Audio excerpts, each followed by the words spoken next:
అందరికీ ఉగాది శుభాకాంక్షలు అండి. ఈ వీడియోలో మనం ఉగాది పచ్చడి వలన మనకు కలిగే 6 హెల్త్ బెనిఫిట్స్ గురించి అయితే మాట్లాడుకుందాం. అందులో మొదటిది బెల్లం. బెల్లంలో ఉండే షుగర్ మరియు ఐరన్ వలన మనలో ఉండే బలహీనత పోయి ఇన్స్టెంట్గా ఎనర్జీ రావడానికి అయితే ఉపయోగపడుతుంది. రెండోది చింతపండు. చింతపండు మన డైజెస్టివ్ ట్రబుల్స్ని పోగొట్టడమే కాకుండా మనకి ఆకలి పుట్టడానికి అయితే ఉపయోగపడుతుందండి. మూడోది ఉప్పు. ఉప్పు అనేది మన కండరాలు మరియు మన నరాలు బలంగా ఉంచడానికి అయితే ఉపయోగపడుతుందండి. నాలుగోది కారం. కారం అనేది మన బ్లడ్ సర్క్యులేషన్ని మరియు మన మెటబాలిజంని పెంచడానికి అయితే ఉపయోగపడుతుందండి. ఐదోది మామిడికాయ. మామిడికాయలో ఉండే విటమిన్ సి వలన మన స్కిన్ హెల్త్ బాగుండడమే కాకుండా మన బాడీలో ఉండే వేడి తగ్గడానికి ఉపయోగపడుతుందండి. ఆరోది వేప పువ్వు.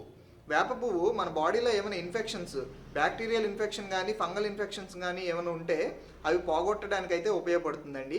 ఈ ఇన్ఫర్మేషన్ని మీ ఫ్రెండ్స్ అండ్ ఫ్యామిలీకి షేర్ చేయండి. వన్స్ అగైన్ అందరికీ హ్యాపీ ఉగాది అండి.